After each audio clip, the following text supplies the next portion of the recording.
जी। जी, नमस्ते, वंदे मातरम। आप सभी का स्वागत है आयुर्वेद विषय पे आलोचना सत्र में।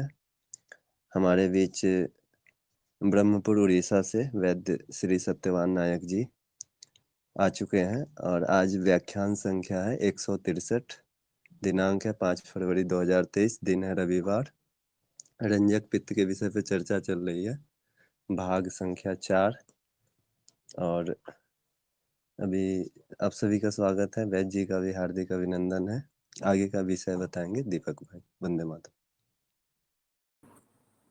नमस्ते, बहुत बहुत स्वागत आप सभी कर्णधारों का, आप सभी आयुर्वेद प्रेमियों का, सभी राज भक्तों का, सभी राजवादियों का, आप सभी का आयुर्वेद के इस महाअभियान में बहुत बहुत स्वागत करता हूं इस प्लेटफॉर्म पर। जैसा कि आप सभी को पता है, रंजक पित्त पर निरंतर व्याख्यान चल रहे हैं, वैद्य जी का आलोचना हो रही है इस पे, और बहुत ही विस्तार से, बहुत ही तथ्यात्मक ढंग से, बहुत ही गूढ़ता से, बहुत ही वैज्ञानिक तरीके से हम सभी इस विषय को समझ रहे हैं कि रंजक पित्त है क्या, इसके कार्य क्या हैं, और इनसे जुड़े हुए जो गूढ़ रहस्य हैं जो हमारे शास्त्रों में छिपे हैं, जो अन्यत्र बिखरे पड़े हैं, जो कि एक जगह हमें समझने को नहीं मिलता, देखने को नहीं मिलता, वैद्य जी उसको एक जगह करके, इकट्ठा करके एक वर्षा के रूप में हम सभी को एक वर्षा करा रहे हैं इस आयुर्वेद ज्ञान और विज्ञान का, जो कि हम सभी को आनंदित भी हो रहे हैं हम सभी। तो बहुत बहुत आप सभी का स्वागत। जैसा कि वैद्य जी ने कल के व्याख्यान में कह रहे थे कि जो वर्ण संकरता है, जो वर्ण संकरता फैलते हैं, जो जो अगला जो 5वां ब्लड ग्रुप है जो विदेशियों ने खोजा है, जो कि हम सभी को झूठा ज्ञान दे रहा है, जो मेडिकल साइंस है जो कह रहे हैं, वो हम सभी को भ्रमित कर रहे हैं। इन सभी विषयों पे हम सभी को जानने को मिल रहा है, समझने को मिल रहा है। तो हम सभी आज भी जानेंगे कि रंजक पित्त से संबंधित जो ब्लड ग्रुप है, जो रक्त समूह है, जो वर्ण है, वो कैसे कैसे इसके अनुसंधान की, जो इसके विषय की जो चर्चा है, इसका क्या अनुसंधान है, आयुर्वेद में क्या इसके बारे में वर्णन है, वैद्य जी ने क्या इस पर अनुसंधान किए हैं, क्या खोजे हैं, उन सभी को हमें बताएंगे। तो इसको समझिए। अगर दी हम सभी नहीं समझे, नहीं जाने, इसकी वैज्ञानिकता को नहीं समझे, तो जो आज आप देखेंगे इतिहास में कि जितने भी वैज्ञानिक का नाम देखेंगे तो उसमें आपको 99% वैज्ञानिकों का नाम आपको अंग्रेजों के नाम मिलते हैं। वास्तव में वो सभी अंग्रेज हमारे देश के शास्त्रों को, या हमारे आयुर्वेद शास्त्र हो, चाहे हमारे वैदिक शास्त्र हो, चाहे जो भी वैज्ञानिक हमारे शास्त्र थे, जो विज्ञान से संबंधित शास्त्र हैं, क्योंकि हमारे सारे शास्त्र में विज्ञान भरे पड़े हैं, तो उन शास्त्रों को ले जा करके अपने हिसाब से समझ करके जो अपने शब्द देते हैं, जो वैद्य जी कहते हैं कि जो मेडिकल साइंस है, जो अंग्रेज हैं, वो क्या कर रहे हैं कि हमारे आयुर्वेद शास्त्रों को ले गए, उनमें से उन शब्दों को समझ करके फिर अपना नाम दे दिया, अंग्रेजी नाम दे करके हमें थोप दिया कि ये ब्लड ग्रुप है, ए है, बी है, ए वी है, ओ है, इस तरह से हमें दे दिया। लेकिन वास्तव में ये सत्य नहीं है। सत्य जो हमारे शास्त्रों में वर्णित किया गया है, वास्तव में जो वर्ण की जो व्यवस्था है, जैसा वैद्य जी ने कहे थे कि जो भगवान कृष्ण जी ने जो गीता में जो उपदेश दी है कि वर्ण संकरता कैसे फैलती है, वर्णों का क्या व्यवस्था है, वो सारी बातें उस, देखिए, ऐसे जो कि गीता आयुर्वेद शास्त्र है, लेकिन उसमें भी भगवान कृष्ण जी ने, जो बहुत बड़े योगी, महात्मा, गुणी और ऐसे महापुरुष हुए जो कि अद्वितीय हैं, तो ऐसे महापुरुषों ने हमें ज्ञान दे चुके हैं, हमारे पूर्वज हैं। अगर भी हम उनके ज्ञान और विज्ञान को नहीं समझे, तो इससे बड़ा जो दुख है, इससे बड़ा कोई दुख नहीं है। इसको समझिए, क्योंकि आयुर्वेद बचाना हम सभी का ही कर्तव्य है। अगर दी आयुर्वेद की उन्नति नहीं होता है, जैसा कि वैद्य जी कहते हैं कि आयुर्वेद की उन्नति नहीं होगा, तो ना आप बचेंगे, ना हम बचेंगे, ना ही रसोई घर बचेगा, ना ही आपका घर, हमारी संस्कृति, ना ही हमारी सभ्यता। इसीलिए आयुर्वेद जो हमारे देश की जो संस्कृति और सभ्यता से जो जुड़ा हुआ जो विषय है, आयुर्वेद, वेद, शास्त्र, उपनिषद, जो भी चीज़ें, गीता, महाभारत, जो भी शास्त्र हैं, इस ज्ञान और विज्ञान को हमें समझना आवश्यकता है।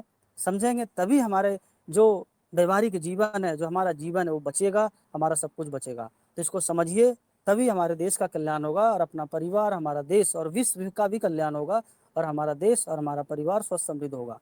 तो मैं वैद्य जी का आज के सत्र में बहुत बहुत स्वागत करता हूँ, और मैं वैद्य जी से निवेदन करूंगा कि जो आज का विषय है रंजक पित्त, इसको आरंभ करें और हम सभी को ज्ञानित करें। नमस्ते। वंदे मातरम। सभी को राम राम। और इस स्वस्थ भारत समृद्ध भारत वैद्य निर्माण क्रांति चिकित्सा क्रांति सत्र में या तो अभियान में आप सबका स्वागत है। भगवान धन्वंतरी जी को तथा अपने गुरु के चरणों में नमन करते हुए आज के सत्र को हम आगे बढ़ाते हैं। परंतु उससे पहले हम एक सूत्र लेते हैं जो प्रतिदिन लेते हैं। ऐसा कहा जाता है। आज का जो सूत्र है, किसी किसी को खट्टा या भत्ता लग सकता है, परंतु जो वास्तविकता है उससे तो कुछ कुछ लोगों को कटु सत्य तो होता होता ही है, तो भत्ता तो लगेगा ही। तो ऐसा कहा गया है कि यो वर्तते शुचित्व ए न स वैश्वानर स उच्यते, यो वर्तते अशुचित्व ए न स वैश्वानर उच्यते। वैश्वानर उच्चते करके यहाँ पे दो जगह पे मतलब दो बार कहा गया है। मतलब जो शुचिता से रहता है वो वैश्वानर कहा जाता है, और जो अशुचिता से संपन्न रहता है वो भी वैश्वानर कहा जाता है। और जो वैश्वानर है, ये वैश्वानर जो शब्द है ये दो लोगों पर, दो व्यक्तियों के ऊपर लागू होता है। इसका अर्थ है, यदि हम अमर कोश देखेंगे तो अमर कोश में कहा है कि अग्नि वैश्वानर बन्ही। तापरे उसके बाद में ऐसा कहा है कि स्वा जो होता है विश्वा, स्वा यानी कि कुत्ता, कुत्ते का नाम भी विश्वानर वैश्वानर है। मतलब जो अग्निदेव है उनका नाम भी वैश्वानर है, और जो कुत्ता है वो भी वैश्वानर है। तो यहाँ पे कहा गया है कि जो शुद्धता से रहता है, मतलब मन से शुद्धि हो, शरीर से शुद्धि हो, वचन से वाणी से शुद्धि हो, उसे अग्निदेव का तेज प्राप्त होता है, या तो फिर वो तेजोवंत होता है। इसीलिए उसे वैश्वानर नाम दिया गया है, संज्ञा दिया गया है। परंतु यदि कोई मन से, शरीर से और वाणी से भी अशुद्धता रहता हो, अपवित्र रहता हो, तो उसे भी वैश्वानर यानी कि कुत्ता की तरह ही समझना चाहिए। मतलब एक तरह से कुत्ते का रूप दिया गया है। मतलब ये आयुर्वेद मतलब शास्त्रों में मतलब एक तुलनात्मक ज्ञान दिया गया है। मतलब कोई यदि अशुद्ध रहता है तो ये ऐसा मत कहिए कि उसको कुत्ता बोलना है, ऐसा नहीं है। परंतु उसको तुलनात्मक ज्ञान के हिसाब से कुत्ते का स्वरूप दिया गया है कि वो कुत्ते के समान है। तो इसीलिए अभी हमें अग्नि का तेजोबंद बनना है या कुत्ते का स्वरूप भाग बनना है, ये मतलब हमारे ऊपर ही मतलब ये निर्भर करता है। तो ये आज का सूत्र के हिसाब से मतलब हम यहाँ पे विराम देते हैं और कुछ सिद्ध योग को विषय में लागू करते हैं। तो आजकल देखेंगे, मैंने मतलब मुझे व्यक्तिगत रूप से भी लगभग 4-5 व्यक्तियों का आज एक ही दिन में संदेश आया था कि कोई कहता है कि मेरे माताजी को बूंद-बूंद मतलब पेशाब आ रहा है और उनको पेट के निचले हिस्से में दर्द हो रहा है। किसी ने कहा है कि मेरा भाई का 16 साल है और उसको मतलब पेशाब रुक-रुक के आ रहा है और उसको मतलब पेशाब के रास्ते में और पेट के निचले हिस्से में और साथ में मतलब छाती के बीच में भी दर्द हो रहा है। और एक मैसेज भी ऐसा भी आया था कि मेरे पिताजी को बार-बार 63 वर्ष आयु है और उनको बार-बार जो है मतलब ये पेशाब के लिए जाना पड़ रहा है। और उनको पेट में बाईं तरफ और दाहिने तरफ भी दर्द होता है। और भी मतलब कुछ मैसेज आए होंगे, क्योंकि समय के अभाव के कारण सभी मैसेज को, संदेश को मैं नहीं पढ़ पाता हूँ, इसलिए मैं सबसे क्षमा प्रार्थी हूँ। परंतु मैंने तो उनको उत्तर नहीं दे पाया था समय के अभाव के कारण, तो सोचा चलो इसको ही आज सिद्धियों के विषय में बता दूँ। तो फटीक का जो फिटिकरी होता है, फटीक जिसको कहा जाता है, आप रसतंत्र सार या तो आयुर्वेद सार संग्रह ऐसे ग्रंथों में देखेंगे, रसायन सार में रसेंद्र पुराण में भी देखेंगे, तो उसमें फिटिकरी भस्म का मूत्र रोग के विषय में, मूत्र रोग में या तो मूत्राशय को ठीक करने के लिए, साथ में पेट में दर्द होता हो, मतलब जिसको मूत्र कुछ होता हो या तो पेशाब रुक गया हो, तो उसमें भी फिटिकरी भस्म का बहुत अच्छा प्रयोग बताया गया है। तो फिटकरी का लेके आइए, और उसको तवे पे फुला दीजिए तो वो भस्म हो जाएगा सफेद रंग का। तो वो उसको फिटकरी भस्म या तो स्फटिक भस्म, शुभ्रा भस्म आदि नामों से जाना जाता है। तो उसका 1-1 ग्राम की मात्रा में गर्म पानी, 1 कप में जितना हम चाय पीते हैं उतने गर्म पानी में उसको मिला करके उसको पीने के लिए दे दीजिए, दिन में 4 बार। केवल इतना ही करिए कि ये एक ही प्रयोग से देखेंगे, 1-2 बार प्रयोग से उसको पेशाब आने लगता है, और लगभग आधे घंटे के भीतर ही जो है उसका जो मतलब पेट में दर्द है वो ठीक हो जाता है। ठीक उसी तरह यदि आप बोलेंगे कि हम गाँव में रहते हैं, हम फिटकरी कहाँ से लाएँगे? तो गाँव में जो रहते हैं, उनके लिए देखेंगे तो आस-पास मेहंदी का पेड़ होगा। तो मेहंदी के पत्ते लेके आइए, ताज़ा-ताज़ा पत्ता तोड़ करके पेड़ में से मतलब पौधे में से, मेहंदी के पेड़ से, और उसका लगभग 1 तोला की मात्रा में या तो 1.5 तोले की मात्रा में लेके आना है। मतलब 10 से 15 ग्राम की मात्रा में लेके आना है, और उसको आधा लीटर पानी में उसको उबाले, आधा लीटर पानी में उबालते जब 1/4 बचे, यानी कि लगभग 125 150 एमएल ऐसा पानी बचे, तो उसको छान लीजिएगा। और छान करके उसको थोड़ा हल्का गुनगुना रहे तो ऐसा पिला दीजिएगा। दिन में ऐसा 2 बार पिलाइए, एक बार सुबह में और एक बार शाम को। लगभग 1 महीने तक उसको पिलाते रहना है, बीच में बंद नहीं करना है। तो देखेंगे ये इतना सरल उपाय है, परंतु ये पूरी तरह से मूत्राशय को पूरी तरह से ठीक कर देता है और पेशाब को खुल करके लाता है। और साथ में पेशाब के रास्ते में पेट में यदि दर्द हो तो दर्द से भी बहुत अच्छा मतलब आराम मिलता है। ठीक उसी तरह और भी एक बात है कि जो निशादल है, जिसको निशादल, नौशादल ऐसे आधे नामों से जाना जाता है। तो निशादल को भी मतलब हम यदि लाएंगे तो उसको चंदन की तरह घिस करके मतलब जो हमारा पेट का निचला हिस्सा है वहां पे उसको लेप लगा देना है निशादल को। उसको नौशादल भी कहते हैं। तो यदि लगभग 2 ग्राम 3 ग्राम की मात्रा में उसको यदि लेप लगा दिया तो उससे भी पेशाब खुल करके आ जाता है और पेट दर्द में भी बहुत अच्छा राहत मिलता है। तो ये आज हमारा सिद्धियों के विषय में चर्चा हो गई। तो आज हम अपने मुख्य जो लक्ष्य है उसके ओर आगे बढ़ते हैं। जैसे कि आप लोगों को पता है आज का जो सत्र है वो पारस्परिक आलोचना सत्र है। इसमें आज मतलब मैं कोई व्याख्यान नहीं दूंगा क्योंकि कल ही मतलब हमने ये बात कही थी। तो आशा करता हूँ आप लोगों ने कुछ गवेषणा किया होगा या तो अनुसंधान किया होगा या तो कहीं ना कहीं मतलब हाथ पैर मतलब छाटे होंगे मारे होंगे या तो कोई ना कोई पुस्तक आयुर्वेद का वाचन किया होगा पढ़ा होगा। तो अभी बिना विलंब किए पारस्परिक आलोचना सत्र को आगे बढ़ते हैं। दीपक भैया या तो हरिचंद्र भैया सबके मतलब माइक को अनम्यूट कर दीजिए स्पीकर को। तो जो भी चाहे बता सकते हैं। 8:30 बजे तक उसका या तो 8:45 बजे तक ये आलोचना पारस्परिक रहेगा। उसके बाद में मैं कुछ बताऊंगा। आप लोगों को जो भी मन में आए वो बता सकते हैं। ऐसा नहीं है कि केवल आने से ही मतलब बताएंगे, ऐसा नहीं है। आपके मन में जो भाव आते हैं, जो विचार आते हैं उसकी उपस्थापना करिए। उसको मतलब रखिए, पेश करिए। यदि गलती हुआ तो कोई बात नहीं, कोई दिक्कत नहीं। क्योंकि आप गिरेंगे तभी चलेंगे और चलेंगे तभी दौड़ पाएंगे। बिना गिरे आज तक कोई नहीं चल पाया बाल्यकाल में, बाल्यावस्था में।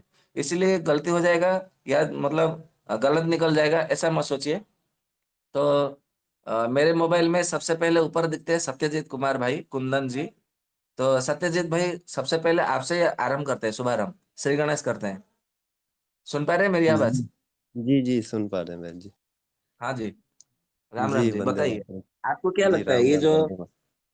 हाँ जी, जी रंजक पित्त को लेकर के जो वर्ण व्यवस्था किया गया है आयुर्वेद के आधार पर, जिसको कुछ जी लोगों ने हमारे समाज को तोड़ने के लिए, देश को तोड़ने के लिए, मतलब खंडित विखंडित करने के लिए देश को, राष्ट्र को, तो उसको जातिवाद में उसको भाग भाग कर दिया, भेदभाव कर दिया। तो इसके विषय को लेकर के आपको क्या लगता है इस विषय में?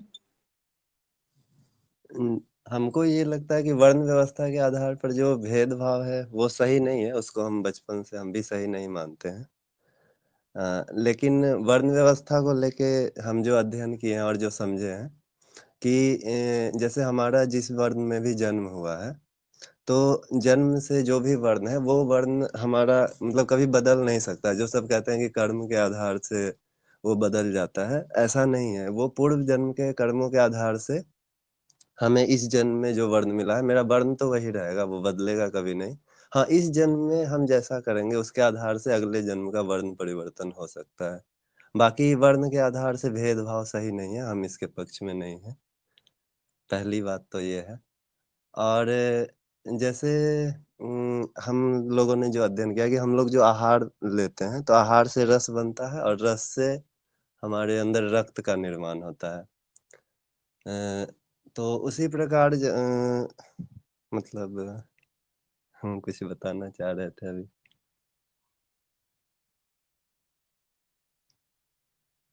अभी कुछ दिमाग से मेरे निकल रहा है, जो बोलना चाह रहे थे। आप कुछ स्मरण कर लीजिएगा, तब तक हम आगे जी, बढ़ते हैं बिना रुके। तो जी, जी। आपके बाद में मेरे स्क्रीन में मोबाइल में दिखता है उमेश कुटे जी। उमेश कुटे जी सुन पा रहे हैं मेरी आवाज?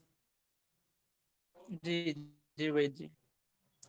आपके विचार में क्या मतलब राय है, अपना मत रखेंगे तो हम सब मतलब अच्छा लगेगा हम सबको।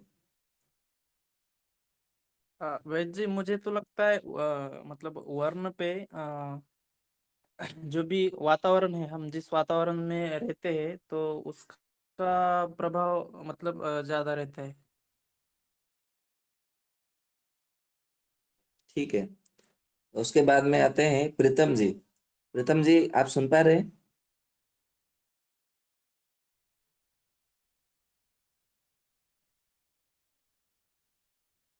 संभवतः नहीं सुन पा रहे। फिर उसके बाद में आते हैं ज्योतिलाल चौधरी जी। ज्योतिलाल जी आप सुन पा रहे हैं मेरी आवाज?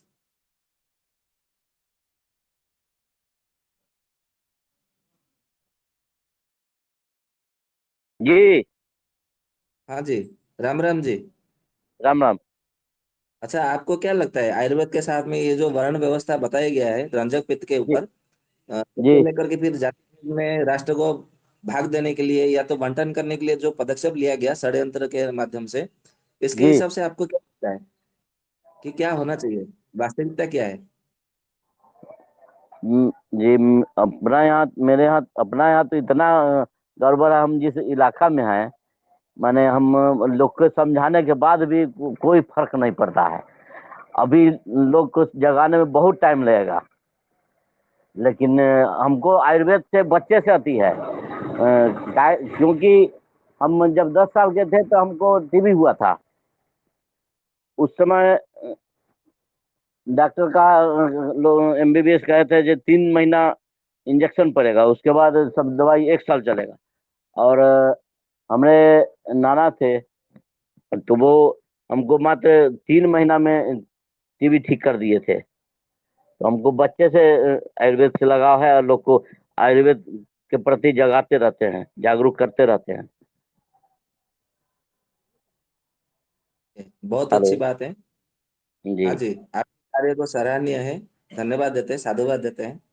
ठीक जी। है, आगे है फिर संजय राजपूत जी।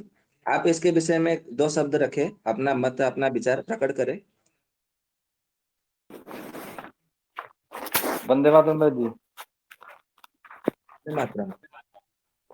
भाई जी, मैं जितना पढ़ा है वर्ण संकर के बारे में, तो ये है ना, जाति उस पे नहीं है, ये हर एक शरीर के अलग अलग सिम्टम है। जैसे कोई मान लो ब्राह्मण के परिवार में उसने जन्म लिया है और मांस मछली खाता है, तो हम उसको ब्राह्मण थोड़ी कहेंगे, कि उसके उसके जो कर्म है वो शूद्र के कर्म है।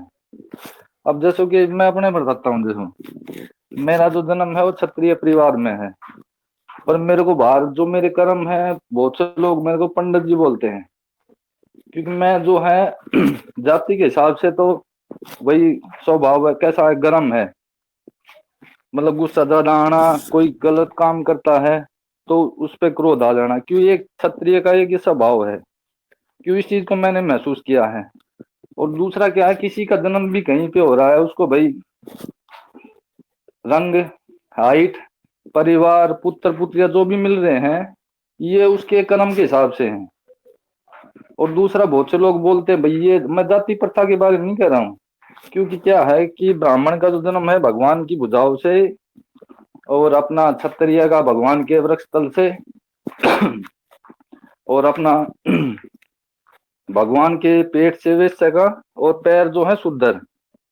तो ये भगवान के ही अंग हैं, मतलब एक दूसरे के सपोर्ट के लिए हैं। पर हमने क्या है, इसको जाति प्रथा के नाम पे यहाँ पे अपना रखा है। और वो चीजें हैं भी, देखो क्या है कि मैं एक चीज देखा है कि जो जिसको या सीबीएसई जो भी कहते हैं उनकी नजर में, तो उन्होंने देखो कि हम उनको कुछ आध्यात्मिक ज्ञान देते हैं तो वो चीज को ग्रहण नहीं करते हैं। मतलब ज्यादातर का वितरक की और पूजा का स्तर है, भाई सतोगुणी इंसान है तो भगवान की पूजा करेगा, रजोगुणी है तो देवताओं की, यदि तमोगुणी है तो वो भूत प्रेत पिशाच इन्हीं की सेवा करता है। तो एक पूजा के स्तर से ही पता लग जाता भी इंसान मतलब कौन से गुण में है। वंदे मातरम भाई जी।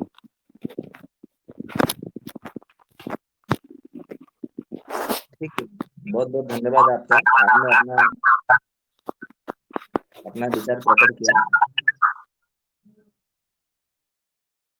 इसके आगे मैं बोलना चाहूंगा, रमेश कुमार जी, आप इसके विषय में जो रंजक पित्त के जो 4 वर्ण के व्यवस्था जो आयुर्वेद के हिसाब से बताया गया है, जो हमारे समाज में उसका थोड़ा षड्यंत्र के माध्यम से देश को तोड़ने के लिए, राष्ट्र को खंडित करने के लिए जो विचार फैलाए जा रहे हैं, इस विषय में लेकर के आपका क्या विचार है? दो शब्द रखें कृपया। सभी को वंदे मातरम, राजीवाद की जय हो। हम ये कहना चाहेंगे, जैसा कि हम पढ़े हैं कि जन्म से सब कोई शूद्र जन्म लेता है और कर्मों के आधार पर उसका बंटवारा होता है। जो जैसा कर्म करता है उसके अनुसार वो बनता है, क्षत्रिय बनता है, वैश्य बनता है, ब्राह्मण बनता है। और ये परंपरा को अगर हम लोग मिल के लागू करेंगे तो समय तो लगेगा, लेकिन धीरे धीरे जो हमारा पद्धति था, हमारा जो देश था, वो स्वतः बनने की तरह अग्रसर होगा। मैं यही यही कहना चाहता हूँ, सभी लोग प्रयास करें और आयुर्वेद को बढ़ाएं और सभी जन जन तक पहुंचाएं, कार्यक्रम करें। जी धन्यवाद। बहुत बहुत धन्यवाद आपका। आपने अपना शब्द, अपना मत, अपना विचार प्रकट किया। अभी इसके आगे मैं क्या अनुरोध करता हूँ, दिनेश राजपूत जी, आप यदि मेरी आवाज सुन पा रहे तो कृपया इस विषय में 2 शब्द अपना मत प्रकट करें, विचार रखें।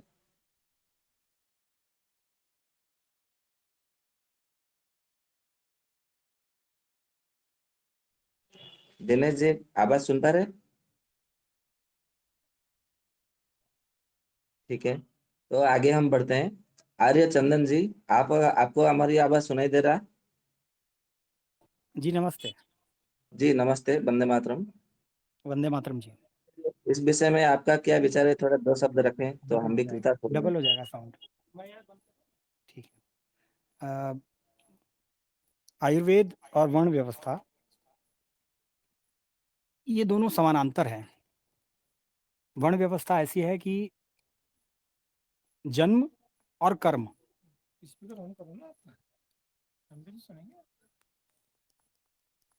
हेलो, हम सब सुन रहे, आप बताइए। जन्म और कर्म दोनों साथ चलते हैं। अब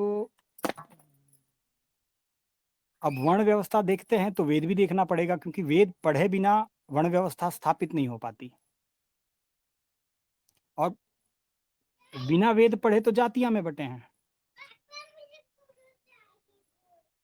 और वर्ण व्यवस्था स्थापित करनी है तो सभी का कर्म श्रेष्ठ होना चाहिए, जन कल्याण की भावना होनी चाहिए, ना कि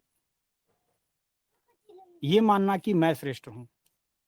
श्रेष्ठ वही व्यक्ति होता है जो दूसरे को श्रेष्ठ बनाता है। अर्थात जो ऋषि मुनि करके गए वेदों के माध्यम से, आयुर्वेद के माध्यम से, कि जन कल्याण की भावना ही सब में होनी चाहिए, अन्यथा वो व्यक्ति वर्ण व्यवस्था तो क्या, जाति व्यवस्था में भी निषिद्ध हो जाता है, क्योंकि वो जन कल्याण की भावना ही नहीं रखता। मानव मात्र का कर्म है आयुर्वेद के द्वारा पूरे समाज को उपचार देना। सभी को आयुर्वेद का नॉलेज भी होना चाहिए, और वर्ण व्यवस्था मानता है तब तो उसे ये भी मानना चाहिए कि ब्राह्मण वेदों का ज्ञाता होना चाहिए, क्षत्रिय वेदों का ज्ञाता होना चाहिए, वैश्य वेदों का ज्ञाता होना चाहिए, और शूद्र वेदों का ज्ञाता होना ही चाहिए। भले वो अगर किसी इन तीनों वर्णों को न प्राप्त कर सके,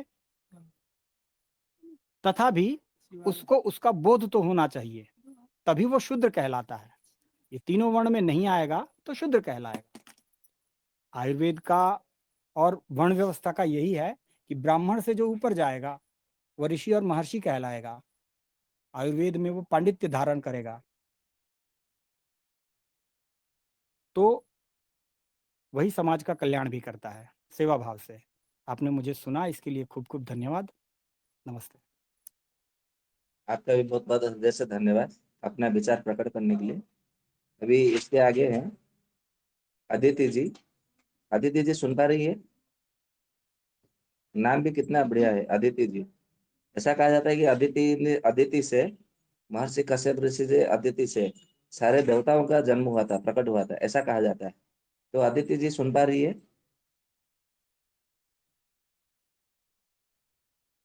संभवतः नहीं है। अच्छा ठीक है, आगे बढ़ते हैं। गणेश जी, गणेश जी सुन पा रही है हमारी आवाज?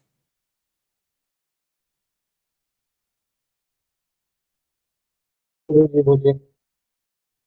हाँ जी, इस विषय में आपका कोई राय हो तो 2 शब्द रखे। कोई दीजिए, मैं अभी 1 ही मिनट हो गया जुड़ के, मुझे कुछ अभी समझ में नहीं आया, इसलिए माफी चाहता हूँ। आज का जो है पारस्परिक आलोचना सत्र है, वो ये है जी कि जो राजनीति के विषय में जो चल रहा है अभी रक्त धातु के हिसाब से, तो उसमें 4 प्रकार के वर्ण के विषय में आलोचना हुई। लगभग 2 सत्र ऐसा हुआ। तो आज का जो सत्र है, अभी जो हमारे समाज में भारतवर्ष में जो वर्ण व्यवस्था है, ब्राह्मण वर्ण यानी कि विप्र वर्ण, क्षत्रिय वर्ण, वैश्य वर्ण और शूद्र वर्ण, इसको लोगों ने जाति में बांट रखा है। तो आयुर्वेद के हिसाब से सही है या जो जाति मतलब बांट रहे हैं वो सही है? इसमें आपका क्या विचार है, क्या मत है? उसके विषय में 2 शब्द रखिए। जो 4 वर्ण है आयुर्वेद के हिसाब से सही है या गलत, इसी बारे में पूछ रहे हैं ना वैद्य जी?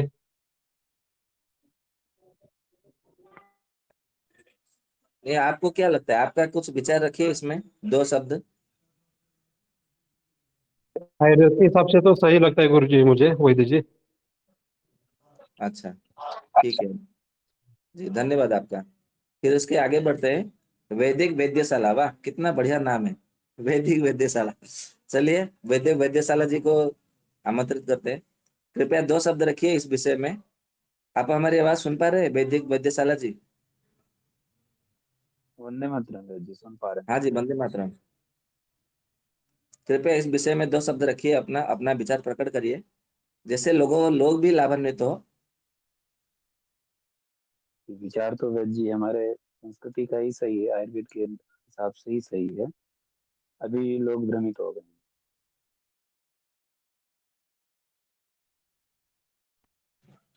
अच्छा, ठीक है। जी, ऐसी तो फिर भ्रमात्मक स्थिति है कि किसको को क्या कहा जाए ये समझ में नहीं आता, सभी खिचड़ी पक गई है अभी। ठीक है, कोई बात नहीं। फिर आगे बढ़ते हैं। देवदत्त बेहरा, देवदत्त जी सुन पा रही है आवाज? नमस्ते। जी जी नमस्ते। अपना विचार 2 मिनट के लिए 2 शब्द रखिए कृपया। जी, जो अभी वन व्यवस्था के बारे में बताया गया है सत्र में, तो वो हमारा शरीर ऐसा ही बना होता है, तो मुझे लगता है जैसे बना हुआ है उसी वन में विवाह ये शादी वगैरह होना चाहिए, कि ना उसी वन का वो लड़का या लड़की पैदा होगा तो उसी वन को आगे बढ़ाएगा और उसी काम को अच्छे से कर सकेगा और उसी वातावरण में बढ़ेगा और उसी से ही उसको लगाव रहेगा। लेकिन अभी जो देख रहे हैं जो हो रहा है अभी, चारों तरफ जो ऐसा हो रहा है, मतलब हर कोई, मतलब कोई सबका काम जो है उसका गुजारा जो होता है वो मौलिक वृत्ति वो छोड़ दिए हैं इसी कारण से, वन का इधर उधर शादी करने का वजह से। और उनका जो उसी के अनुसार जो बीमारी बढ़ रहा है, उनका खान पान का, शरीर के अनुसार जो शरीर बना हुआ था उसी के अनुसार शरीर में बीमारियां पैदा हो रहा है और ऐसा ही चल रहा है चारों तरफ। उसको ठीक करने के लिए आयुर्वेद में जो विधि विधान बताया गया उसको मानने से सही होगा लग रहा है। चलिए ठीक है, बहुत बढ़िया है, बहुत अच्छी जानकारी दी आपने, बहुत बहुत धन्यवाद आपका। इसके बाद हम आगे जी बढ़ते हैं। सुशांत गरवारे, सुशांत गरवारे। सुशांत जी सुन पा रहे हैं मेरी आवाज? हाँ हाँ जी जी वैद जी। जी, वंदे मातरम। इसके विषय में आपका क्या विचार है? 2 मिनट 2 शब्द के लिए रखिए। अभी जस्ट मैंने अभी ज्वाइन किया है, तो फिर क्या डिस्कस हुआ तो मुझे पता नहीं है, फिर भी मैं आप जी, अभी जो आज का जो पारस्परिक आलोचना सत्र है वो इसीलिए है हाँ कि जो रंजक पित्त में जो वर्ण की 4 प्रकार की वर्ण की व्यवस्था की गई है आयुर्वेद के हिसाब से ऋषियों ने, तो जिसको कि जी लोगों ने इसका गलत फायदा उठाया, अनुचित लाभ उठाया, जिसको कि हमारे समाज को, राष्ट्र को तोड़ने के लिए, बांटने के लिए इसको जातिवाद कर दिया गया। तो इस विषय में आपका क्या कहना है? आयुर्वेद के हिसाब से कहेंगे या लोगों के जो समाज में चल रहा है उसके हिसाब से क्या कहेंगे? इसलिए मतलब अपना 2 शब्द रखिए, अपना विचार। आयुर्वेद के हिसाब से तो बहुत ये ठीक है ना। अच्छा, आयुर्वेद ही सही है। आदमी तो कुछ भी कर सकते हैं ना। जी जी जी आदमी तो कुछ भी कर सकते हैं, जातिवाद तो कुछ भी हो सकता है, लेकिन जो ऋषि मुनि ने हमारे जो लिख के रखा है जो वही सही है ना। जी जी जी। ठीक है, बहुत बहुत धन्यवाद आपका। फिर आगे बढ़ते हैं। गगन भारती जी, गगन भारती जी सुन पा रहे मेरी आवाज?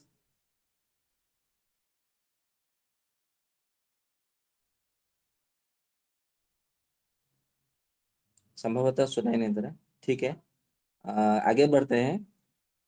90 341 काजल। काजल जी आप सुन पा रहे हैं मेरी आवाज? आपको सुनाई दे रहा हो तो आप भी अपना मत 2 मिनट के लिए 2 शब्द रख सकते हैं। तो वो भी व्यस्त है। ठीक है, आगे बढ़ते हैं। धर्मेंद्र कुमार शाह जी, आप सुन पा रहे हैं धर्मेंद्र जी? जी वंदे मातरम भैया। जी वंदे मातरम। इसके विषय में आपका क्या मत है? अपना दो दो शब्द रखिए कृपया। वर्ण व्यवस्था पे भैया जी जी जी। हमारा मत है कि आयुर्वेद के अनुसार या जो भी है, वर्ण व्यवस्था पहले कर्म के हिसाब से रखा गया था, और अब जो है वर्ण व्यवस्था को लोग मतलब प्रचारित कर रहे हैं, उसको शूद्र का अलग रूप दे रहे हैं, पार्टियां अलग अलग खड़ा कर रहे हैं। ये मतलब लोगों को भटकाया जा रहा है। और पहले तो मान के चले कि जो भी कार्य करते थे उसके हिसाब से थे। अब अंततः अगर पता किया जाए तो अगर ब्राह्मण लोगों के पूर्वजों से पूछा जाता है तो वो भी लास्ट में यही बताते हैं कि हम ब्रह्मा जी के शरीर से उत्पन्न हुए हैं, और जब शूद्र से पूछा जाता है तो वो भी बताते हैं कि हम उन्हीं के शरीर से उत्पन्न हुए हैं। तो सारे तो हैं एक ही जगह से, लेकिन अब इस तरह का व्यवस्था आ गया है कि लोगों को मतलब मार्ग भटकाया जा रहा है और आपस में द्वेष पैदा किया जा रहा है। जी बहुत भैया। अच्छा, बहुत अच्छी जानकारी दी। बहुत बहुत धन्यवाद। अभी इसके आगे हम बढ़ते हैं। मोनिका सिंह, अ, मोनिका सिंह कमल जी। मोनिका जी सुन पा रही है आवाज? कृपया आप पढ़ाई अपना करे दो था शब्द दूसरा रखिए। वर्ण प्रत्यय अथी होना पूर्णिमा ना होई चलिए। मोनिका जी आवाज सुन पा रही है? अच्छा ठीक है, फिर आगे बढ़ते हैं। हमारे सबके चहेते सुशील भैया, के एक्यूप्रेशर स्पेशलिस्ट, सुशील भैया सुन पा रहे?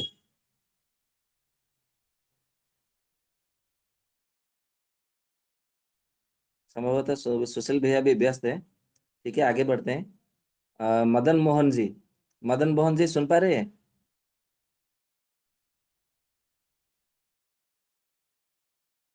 भी नहीं है। ठीक है, आगे बढ़ते हैं। हमारे विष्णु फौजदार जी, भरतपुर, रसोई घर जिंदाबाद। विष्णु फौजदार जी सुन पा रहे हैं? वैद जी वंदे मातरम। हाँ जी, वंदे मातरम भैया।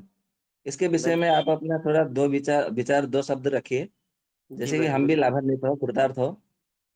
वैद जी जितना मैंने चरक संहिता में पढ़ा है तो 2 प्रकार के वर्ण बताए गए, प्राकृत वर्ण और विकृत वर्ण।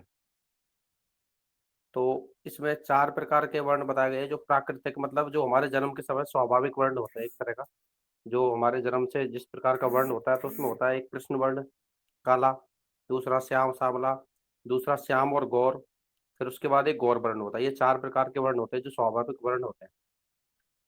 और विकृत वर्ण ये है कि जैसे इन 4 को छोड़ के जो वर्ण होते हैं, जैसे नीला है या श्याम है, ताम्र वर्ण है, हरित वर्ण है या शुक्ल वर्ण है, इस प्रकार के जो वैकारिक वर्ण होते हैं या विकृत वर्ण होते हैं। अगर इनमें ये अपने मतलब पूरे जन्म के हिसाब से यही रहे, मतलब पूरे जीवन में, तो ठीक है, तो ये सही रहता है। अगर इनमें बदलाव हो जाए आगे चलकर, जैसे जन्म से जो वर्ण था अगर वो बदल जाए आगे चलकर, तो उसमें विकार आ जाए, तो उसको वैकारिक वर्ण कहते हैं। इतना तो मैंने प्राकृतिक और विकृत वर्ण इसमें चरक संहिता में सीखा। अब दूसरी बात ये है जो आजकल चल रहा है, जो 4 वर्ण हम सुनते हैं, जैसे ब्राह्मण है, क्षत्रिय है, वैश्य, शूद्र है। तो मैं इतना मानता हूँ अगर ये वर्ण है तो ये वर्ण सभी के घर में चारों वर्ण। क्यों? क्योंकि अगर एक घर में पिता, जैसे पिता है, वो चारों वर्ण का निर्वाह, या पिता माता बच्चे जो भी है, एक घर में सारे वर्ण होते हैं। जैसे पिता है, वो बाहर से परिवार का पालन पोषण कर रहा है, अगर कुछ मतलब उसकी आमदनी है जो भी कुछ कमा के ला रहा है, तो वो एक तरह का वैश्य का निर्वाह कर रहा है। दूसरा, वो अपने परिवार की रक्षा कर रहा है, तो वो ही पिता क्षत्रिय धर्म का भी निर्वाह कर रहा है जिस हिसाब से माना जाता है। माता है या पिता है या और भी बच्चे हैं, जो अगर पढ़ाई कर रहा है तो वो ब्राह्मण वर्ण का मतलब निर्वाह कर रहा है, एक तरह का जो पढ़ाई कर रहा है। तीसरा, जो कार्य कर रहे हैं घर में, जैसे कोई सफाई का कार्य कर रहा है या कोई भी हो, वो कार्य कर रहे हैं, अगर इस हिसाब से देखा जाए तो शूद्र भी होता है। तो फिर इसमें भेदभाव कहाँ गया? एक ही घर में सारे वर्ण आ गए, चारों वर्ण आ गए, तो फिर भेदभाव कैसा? इतना ही कहना चाहता था। वंदे मातरम भैया। जी, बहुत अच्छी जानकारी दी आपको, हृदय से धन्यवाद देते हैं। फिर हम आगे बढ़ते हैं। जय पांडे जी। जय पांडे जी, आप सुन पा रहे हमारी आवाज? जी जी गुरुजी प्रणाम, राधे जी जी, राधे। प्रणाम प्रणाम, राधे राधे। इसके विषय में आपका 2 शब्द रखिए जी विचार, जिससे कि हम भी लाभान्वित हो, कृतार्थ हो। जी गुरुजी, जैसे ये भाई साहब ने जो कहा वो मैंने पूरी बात नहीं सुनी, क्योंकि अभी मैं जुड़ा हूँ। मेरे यहाँ नेटवर्क कम था तो मैं खेत में आ गया हूँ, तो अभी सुनना मैंने चालू किया है, मतलब जस्ट। मैं आपको बता देता हूँ, हेलो। आज का जो पारस्परिक आलोचना सत्र है वो इसलिए है कि आयुर्वेद के हिसाब से जो रंजक पित्त जी के अंतर्गत रक्त के 4 प्रकार के रक्त के इस विषय में बताया गया है, जिसको कि वर्ण व्यवस्था जी कहा गया है आयुर्वेद में, जिसको विप्र वर्ण, क्षत्रिय जी वर्ण, वैश्य वर्ण, शूद्र वर्ण के नाम से नामित किया गया है। और उसी को एलोपैथी जी मेडिकल वालों ने, साइंस वालों ने उसको A group, B group, A B group और ओ ग्रुप ऐसा नाम से उसको नामित किया है। तो इसके विषय में आपका क्या विचार है? जो समाज में जी कुछ लोगों ने इसको जातिवाद करके हमारे राष्ट्र को तोड़ने का काम किया, खंडन करने का काम किया, खंडित विखंडित कर दिया। तो राजीव भाई का सपना है ना कि अखंड भारत और जी स्वस्थ भारत, समृद्ध भारत। तो यदि हमें अखंड भारत करना है तो सबसे पहले हमें इस पर मतलब मूल के ऊपर काम करना पड़ेगा कि ये वर्ण व्यवस्था आखिर क्या है, जातिवाद क्या है। तो इसके लिए हमें आयुर्वेद का ही आश्रय लेना पड़ेगा, माध्यम बनाना पड़ेगा। तो इसके विषय में आपका क्या मत है? 2 शब्द में अपना विचार प्रकट करिएगा। गुरुजी, इसके बारे में तो हम गीता जी से बोलना चाहेंगे। गीता जी में श्री कृष्ण जी कहते हैं, चतुर्वर्णा मया सृष्टा गुण कर्म विभाग सह, कि गुण और कर्म के हिसाब से हमने चारों वर्णों की सृष्टि की है। तो सृष्टि का मतलब ये हो गया कि श्री कृष्ण जी ने, मतलब भगवान ही बनाते हैं शरीरों को, तो भगवान ने बनाया है, तो वो तो जन्म के साथ ही वर्ण निर्धारित हो जाता है। लेकिन चूंकि ये जन्मांतरी बात है कि पिछले जन्म में आप क्या थे, आपके कर्मों के, शुभ अशुभ कर्मों के हिसाब से आप में जो गुण डेवलप हुए, उस हिसाब से आपको शरीर मिला। तो उस शरीर का सदुपयोग करके आप अगले जन्म में अगर शूद्र हैं तो वैश्य भी हो सकते हैं, ब्राह्मण भी हो सकते हैं। तो ये, और अगर ये मान लिया जाए कि नहीं, ये तो जो है बदला जा सकता है, मतलब आप जो है ये जन्म से नहीं माना जा सकता है, तो फिर तो अब जैसा भाई साहब ने कहा कि परिवार में तो, एक ही परिवार में तो कई वर्ण के लोग हो जाएंगे, और वो बार वर्ण बदलने से उनका वर्ण निर्धारित कैसे होगा? मान लीजिए वो बचपन में पढ़ाई करते हैं तो वो ब्राह्मण हैं, बाद में वो वैश्य हो जाएंगे, बाद में वो जो है परिवार की रक्षा करेंगे तो क्षत्रिय हो जाएंगे, बाद में वो जो है, तो ये तो बार बार बदलना हो गया। तो ये चीज़ है कि जिनमें तमोगुण प्रधान है, चूंकि मतलब उत्पत्ति के विषय में भी कहा जाता है कि जिन जो शूद्र वर्ण के लोग हैं उनमें तमोगुण प्रधान होता है, जो वैश्य होते हैं उसमें तमो और रजोगुण प्रधान होता है, जो क्षत्रिय होते हैं उसमें रज और सत्व प्रधान होता है, जो ब्राह्मण होते हैं उसमें सत्व गुण प्रधान होता है। पर आज के परिवेश के हिसाब से ये चीज़ें प्रशंसनीय नहीं है, क्योंकि लोगों को आज को देख रहे हैं, वो जन्मांतरी व्यवस्था पे अगर विश्वास नहीं करते हैं तो फिर हिंदू धर्म में उनका कोई स्थान नहीं है, और या सनातन धर्म जो भी बोल लें। तो वो चीज़ें तभी प्रशंसनीय होंगी जब ये आप मानेंगे कि मतलब पूर्व जन्म होता है, और वो पहले भी मतलब आप थे, आज भी हैं, आगे भी रहेंगे। तब तो ये चीज़ें हैं। और अगर आज ही सब कुछ जान लेना चाहते हैं, आज के हिसाब से सब कुछ मान लेना चाहते हैं, तब ये चीज़ें झूठी लगने लगती हैं।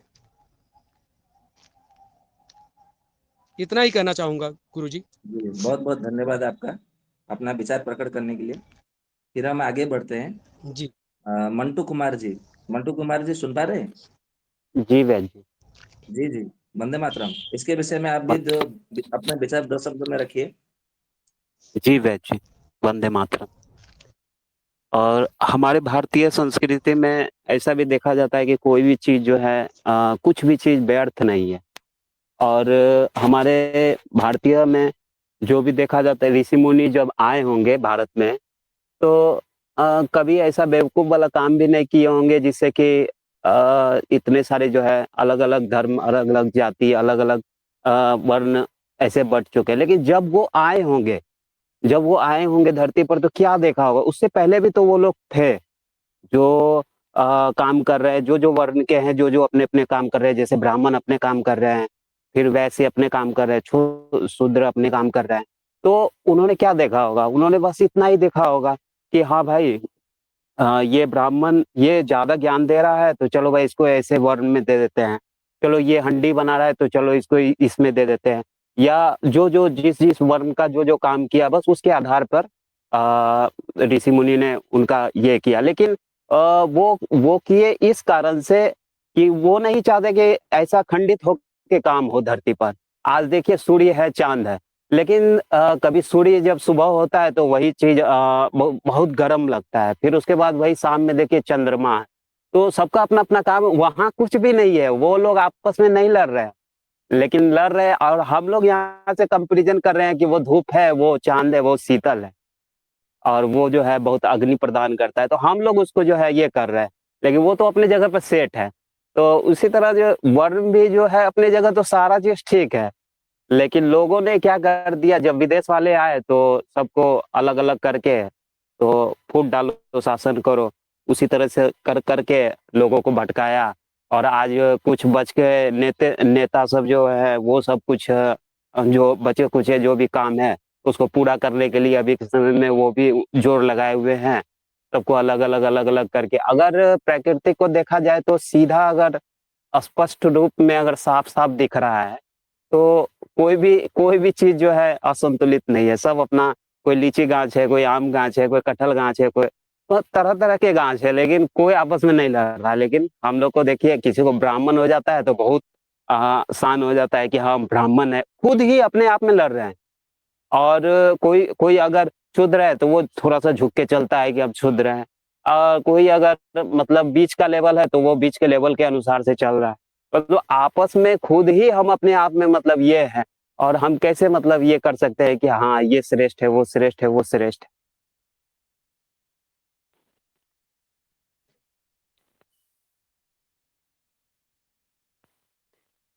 तो यही कहना चाहेंगे। ठीक है, बहुत बहुत धन्यवाद आपका। अभी हम निवेदन करना चाहेंगे, निवेदन करते हैं बुद्धिराम प्रधान। बुद्धिराम जी सुन पा रहे हैं मेरी आवाज?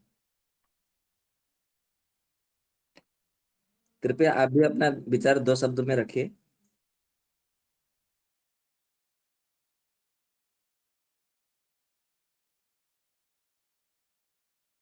आवाज नहीं आ रही है।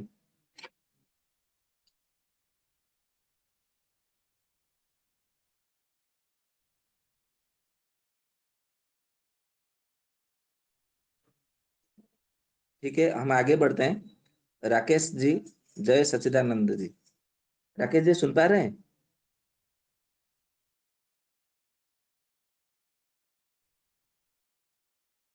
संभवतः व्यस्त है। ठीक है, आगे बढ़ते हैं। उगन यादव जी, झारखंड। भोजन के अंत में पानी पीना विष के समान। अच्छा, आप उगन यादव जी सुन पा रहे हैं? जी वैद्य जी। जी, वंदे मातरम। आप अपना विचार 2 शब्द कृपया रखिए। वंदे मातरम। जिस तरह से आयुर्वेद में बताया गया है, ये तो सोच समझ कर ही रखा गया है, लेकिन लोग अभी इसको कोई न पढ़ते हैं। बहुत सारे लोग, आधा से भी ज्यादा लोग हैं जो नहीं पढ़ पाते हैं। इसकी वजह से लोग अपना ये जाति व्यवस्था पर लोग नेतागिरी लोग जैसे कर रहे हैं, कुछ लोग इसको भड़का रहे हैं कि ये श्रेष्ठ है, वो श्रेष्ठ है, इस तरह से आपस में लड़ाते रहते हैं।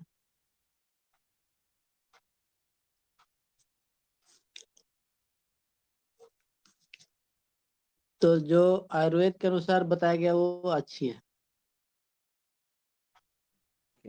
बहुत बहुत धन्यवाद आपका अपना विचार प्रकट करने के लिए। जी। आगे बढ़ते हैं।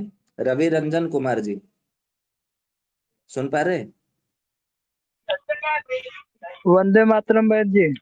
वंदे मातरम, वंदे मातरम। आप अपना 2 शब्द अपना विचार प्रकट करिए। जी वैद्य जी, जय श्री राम। मैं ये कहना चाहूंगा कि वर्ण व्यवस्था में जो जातिवाद आता है एक साथ में, वो जातिवाद गलत के हिसाब लगता है कुछ।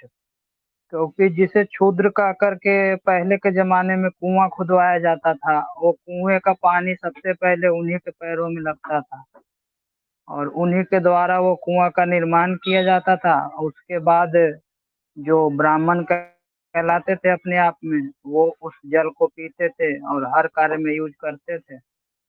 पर उस शूद्र को दोबारा उस कुएं पर अगर पानी भरना हो तो कहा जाता था कि तुम ठीक नहीं हो, तुम्हारे कुएं के घेरे पे पैर रखने से भाई कुएं का पानी दूषित हो जाएगा, इसलिए तुम यहाँ पे ना आओ, ऐसा कहा जाता था। पर ये सब चीज ठीक नहीं है। आज के समय में जातिवाद को नहीं मानना चाहिए, सब एक हैं। जी बहन जी, वंदे मातरम। ठीक है, बहुत बहुत धन्यवाद आपका। अब मैं निमंत्रण करना चाहूंगा, निवेदन, मणिकुमार जी। मणिकुमार जी सुन पा रहे हैं? वंदे मातरम बैद जी। वंदे मातरम। इस विषय में आप अभी अपना दो शब्द रखिए। जी बैद जी। बैद जी, आपके व्याख्यान से जहाँ तक हमने अभी समझ पाया है कि आयुर्वेद के अनुसार ये जो जाति वर्ण व्यवस्था है ये पूर्णतः सही है।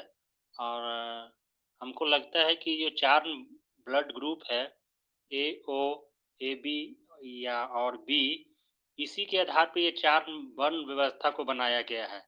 लेकिन हमारे जो कुछ व्यक्ति थे जिन्होंने इनको जातिवाद में बढ़ावा दे दिया। जैसे कि पहले जो ज्ञाति लोग थे ना, उसी को जाति बना दिया गया है। ज्ञाति का मतलब होता था कि जो लोग किसी काम में पूर्णतः दक्ष हो, जैसे कि लोहार हो गया जो लोहा का काम करते थे, सुनार हो गया जो सुनार का काम करते थे। उसके अनुसार उन लोगों ने उनको जाति में बदल दिया, जबकि ये वास्तव में जाति नहीं थी, ये ज्ञाति थे, यानी किसी चीज में विशेषज्ञ थे। और ये ब्लड ग्रुप के अनुसार, आयुर्वेद के अनुसार, जो आपने जैसा कि पहले भी बताया है कि आयुर्वेद के ब्लड ग्रुप के अनुसार ये वर्ण व्यवस्था को बनाया गया है। इसमें ये हो सकता है कि जो विप्र हो, इसी को कोई ब्लड ग्रुप में से जो ज़्यादा श्रेष्ठ हो उसको विप्र बनाया गया होगा, और फिर उसके अगला स्थान वैश्य को दिया गया होगा, कोई उसका जिनका जो ब्लड ग्रुप होगा उन्हीं के अनुसार इसको सेट किया गया होगा। जी, जी बहुत बात बहुत जी। धन्यवाद। जी, बहुत बहुत धन्यवाद। मैं आगे निमंत्रण करना चाहूंगा हमारे महेश दास जी। महेश दास जी सुन पा रहे हैं?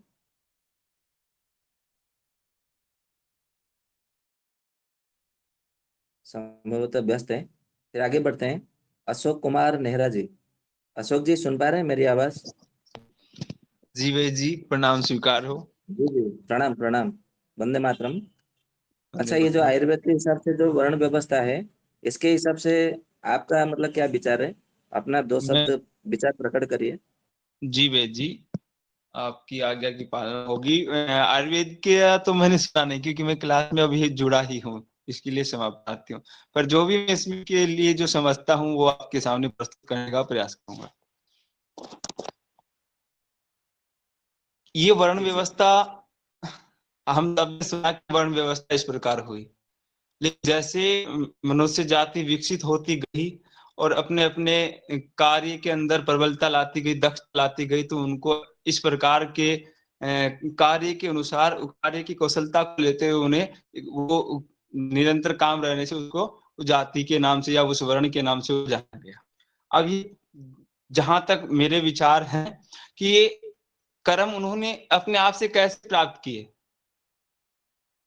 कि ऐसे कर्म एक ही श्रेणी के व्यक्ति जब जिन सबका धीरे धीरे सब एक से ही निकले और उनका बौद्धिक विकास बढ़ता गया, तो उन्होंने कैसे अपने अपने मार्ग अलग अलग चुने, अपने कर्म अलग अलग रास्ते पर चलते गए और अलग अलग हमारे कर्म अपने कर्म लेते गए। वो कैसे हुआ? जहां तक मैं समझता हूं कि आपका जिन जिन व्यक्तियों का मूलाधार चक्र है या मूलाधार चक्र के इर्द गिर्द के जो ऑर्गन है, वहां की जो हार्मोन्स हैं, यहाँ की जो एनर्जी जिनकी जैसी एक्टिव थी, तो उन्होंने ऐसा काम किया। जिनका मणिपुर चक्कर ज्यादा एक्टिव है, यहाँ की ऑर्गन ज्यादा काम कर रहे हैं, यहाँ के हार्मोन ज्यादा एक्टिव थे, उन्होंने व्यापार का काम किया। जिनका ये जो अनाहद और विशुद्धि चक्कर के बीच की यहाँ की एनर्जी, जैसे लंग्स है, हार्ट है और लीवर है, इनकी एनर्जी एक्टिव थी, या ये जो चक्र, ये जो केंद्र एनर्जी के जो स्रोत है, ये बहुत ज्यादा एक्टिव थे, तो वीर थे, वो क्षत्रिय थे। तो जहाँ जहाँ के ऑर्गन प्रबल हैं वहां के जो उनके पास के जो ऑर्गन हैं, जैसे भुजा है तो ये भी उनकी प्रबल थी, जिनकी छाती मजबूत है उनकी भुजाएं भी प्रबल होती हैं, तो उनके वीरता के भाव थे, तो वो वीरता के भाव वही हैं, उसी में होते हैं जो गलत और सही को देखते हुए और उन पर वो अपना उनके लिए वो रक्षा करे, ऐसे बात करें तो ये जो है ये धर्म की जगह है, ऐसा हम समझ सकते हैं। तो जिनका जो क्षत्रिय धर्म था वो अपने अलग अलग ही है, किसी का शूद्र है तो वो शुद्ध के कार्य करे। ऐसे ही अपने ऊपर की बात करें, छाती से ऊपर मस्तिष्क, तो ये क्षेत्र है, यहाँ ज्ञान का काम है, यहाँ आकाश तत्व पर है। तो उन लोगों ने ज्ञान का काम किया था, उन्हें ब्राह्मण के नाम से जाना गया। अब बाद में जो रवि जी जिन्होंने भाई साहब ने ये बात बताई कि बीच में जो अंतर कैसे आया, ये अंतर किसी छल के तहत आया। कालखंड में ऐसी गलतियां होती गई कि हम अपने ज्ञान से तो विलुप्त होते गए और प्रथा के अंदर आ गए।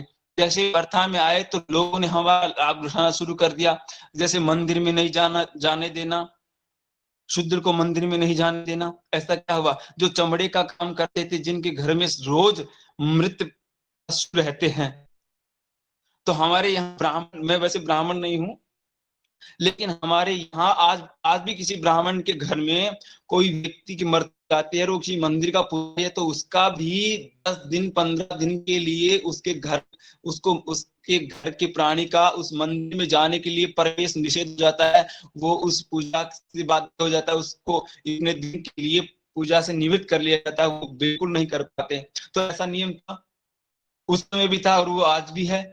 लेकिन वो जिनके घर में रोज मृत पशु रहते हैं, खाल रहती, चमड़ा रहता है, तो उस समय वो खुद ही स्वयं ऐसे जानकार थे कि हमारे घर के अंदर इस तरह की बैक्टीरिया है, इस तरह के जीव जंतु मरते हैं, इससे बाहर इन्फेक्शन फैल सकता है। तो वो अपने आप से स्वयं की जानकारी से भी वो मंदिर प्रवेश नहीं करते थे।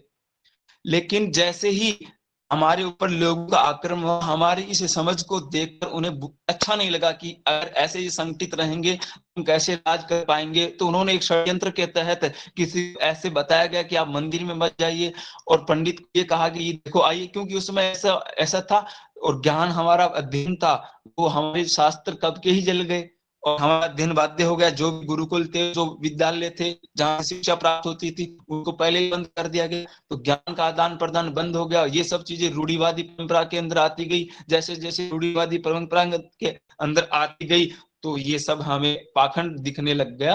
और वो लोग जो मंदिर, जो पशु का जो काम करते थे, पशु का काम करते, वो मंदिर में आते, तो वो अनैतिक इसलिए है कि उनके संपर्क में भी नहीं जाना। जो हम भी जैसे किसी मृत व्यक्ति के घर में जाते हैं तो वापस आके स्नान करते हैं, भले वो चाचा हो, मामा हो, कोई भी हो, उसके दाह संस्कार में भी जाते हैं तो हम वापस आकर स्नान करते हैं, क्योंकि वहां जो बैक्टीरिया हैं, वहां के जो वायरस है, वो हमारी बॉडी पे चिपक के न आ जाए और हम भी बीमार न हो जाएं और अपना परिवार भी ग्रसित न हो जाए। तो ये एक बहुत बड़ा कारण ये था जो समझ के साथ होता था। लेकिन जैसे जैसे ज्ञान की क्षति हुई तो इसको रूढ़िवादी, परंपरागत और धर्म के नाम पर, शुद्ध के नाम पर और अनेक छुआछूत के नाम पर, नीची जाति के नाम पर इसको बड़ा तुल दिया गया और हमारे भाइयों के बीच एक बड़ा भेद कर दिया गया। ऐसे भी बहुत विद्वान हुए हैं, शुद्ध जाति है, लेकिन एक बात करें तो जो जिसका पिता शुद्ध का काम करता है उसके घर भी पंडित में जन्म है। यानी कि बात करें तो उसके जो मस्तिष्क की जो चेतना है, जहाँ की जिस बच्चे ने जन्म लिया उसके मस्तिष्क में ऐसी चेतना भी रही है, ऐसी एनर्जी भी रही है, ऐसे हार्मोन्स भी रहे हैं, ऐसा दिव्य ज्ञान प्रकाश हुआ है, जिन्होंने समाज को बहुत कुछ दिया है और बहुत अच्छे मार्ग दिए हैं। उनके आज नाम चलते हैं, मंदिर पंथ चलते हैं। ऐसे बहुत सारे सन्यासी हुए हैं जिनके बहुत सारे नाम हैं। तो क्षमा चाहता हूं, मैं समय थोड़ा सा ज्यादा ले लिया हूं। अब आप समक्ष आपने बहुत अच्छी जानकारी दी है, एकदम गहराइयों तक गंभीर चिंतन, अपने मन से गंभीर चिंतन करके गंभीरता को प्रकट किया है। इसके लिए बहुत बहुत धन्यवाद आपको। अभी हम आगे निमंत्रित करते हैं ओम प्रकाश प्रजापति जी। आप सुन पा रहे हैं ओम प्रकाश क्षमा प्रजापति जी? करेंगे भैया, कुछ जरूरी थी, क्या बात कर सकते हैं 1 मिनट? हाँ बोलिए। एक महिला है वे जो अभी हॉस्पिटल में प्रसव के लिए हैं और सुबह से उनको वेदना हो रही थी और अभी वेदना भी मतलब काफी ठीक ठाक है, पर अभी चेकअप के बाद डॉक्टर बताया आपके उसने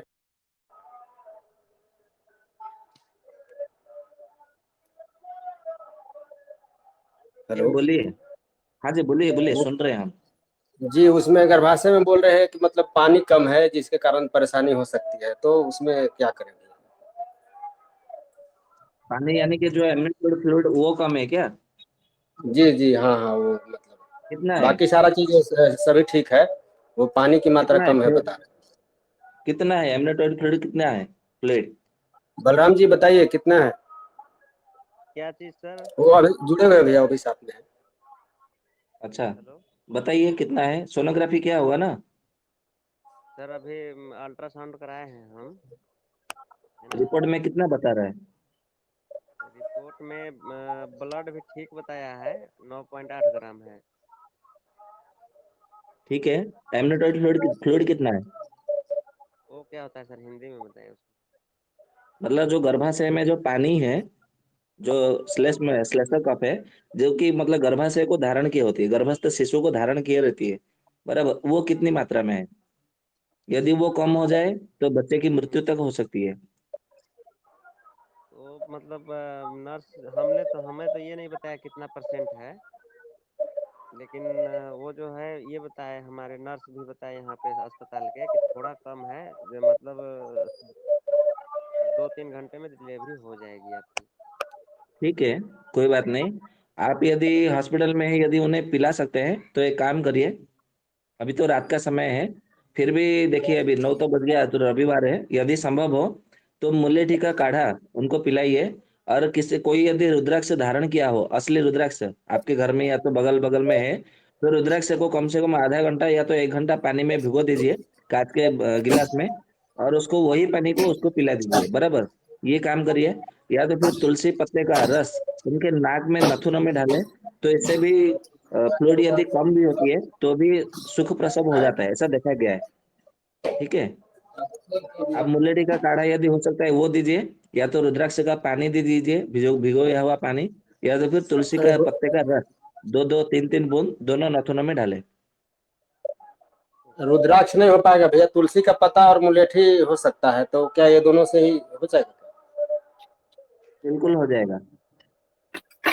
नथुनों में 2-2 बूंद डालना है ना? ऐसे सर जी जी। अल्ट्रासाउंड वाला हमको परसेंटेज तो नहीं बताया, लेकिन अल्ट्रासाउंड वाला भी बताया कि अगर आप यहाँ से मतलब ट्रांसफर लेकर फलाने जगह चले जाते हैं तो वहाँ आपका नॉर्मल डिलीवरी हो जाएगा, पानी थोड़ा कम है लेकिन हो जाएगा, वो ऐसा मतलब मुझे बताया ठीक है। है बलराम जी, समय व्यतीत ना कीजिए, कीमती समय है। आप नाक के नथुनों में उनका वो डालिए, है ना, तुलसी पत्र, और बाकी हमसे बात कर लीजिएगा आप। और भैया ये बता दें कितने देर में डालते रहेंगे बस? एक बार डालिए, फिर 1 घंटे के बाद जी में फिर एक बार डालिए। जी जी। ठीक है। हाँ ठीक है भैया, जी। वंदे तो अभी मातरम। हम चर्चा को आगे बढ़ाते हैं। ओम प्रकाश प्रजापति जी सुन पा रहे हैं हमारी आवाज? जी प्रणाम। हाँ जी, प्रणाम प्रणाम। इस विषय में आप अपना विचार जो भी है 2 शब्द में रखिए। जी बैद जी, इस विषय में तो मैं ज़्यादा नहीं बता सकता हूँ, लेकिन अशोक जी जो बताए लगभग मेरा भी विचार उसी तरह है। कहीं अन्याय होता है, न्याय होता है तो गलत लगता है, कहीं सही सही भी लगता है, तो सही और गलत का तो बहुत बढ़िया से हम डिफिनेशन नहीं कर सकते हैं, लेकिन जाति आधार पर जो अन्याय होता है किसी के साथ और कोई गुरूर में रहते हैं कि हम ये हैं, हमको इतना सम्मान मिलना चाहिए, ये मिलना चाहिए, तो उस लायक अगर आदमी है, उस टाइप के हैं तो मिलना भी चाहिए। लेकिन अगर कोई नीच कर्म कर रहा है तो उसको भी सम्मान मिलने का अधिकार है। इसी तरह का मेरा विचार है, और आगे हम विशेष क्या बताएं, इतना ही। बहुत अच्छी जानकारी दी आपने। और हम सबके जो बड़े भ्राता है वो आज हमारे बीच विद्यमान है। मेरा तो मतलब साहस नहीं है, मेरी सामर्थ्य नहीं है कि उन्हें मैं कुछ कह सकूं बताने के लिए, परंतु अनुरोध करता हूँ, आग्रह करता हूँ कि बड़े भैया गोविंद शरण प्रसाद जी भी इस विषय में कहे, क्योंकि वो स्वस्थ समृद्ध परिवार के मुख्य कर्णधार है। राजीव भाई के मतलब नाम को अमरता को फैलाने के लिए दिन रात परिश्रम करते हैं, संघर्ष करते हैं। पूरे संपूर्ण भारतवर्ष में ही नहीं, भारतवर्ष के बाहर भी, विदेशों में भी राजीव भाई का नाम प्रसार कर रहे हैं। घरेलू उपचार से, रसोई घर से सबको ठीक कर रहे हैं। तो उनसे भी निवेदन करता हूँ, अनुरोध करता हूँ कि इस विषय में संभव हो जितना 2 शब्द आप भी अपना कीमती मतलब जो मधुर वाणी से प्रकाश मतलब प्रेरित करें हम सबको। कोई नहीं है, सुन पा रहे हैं?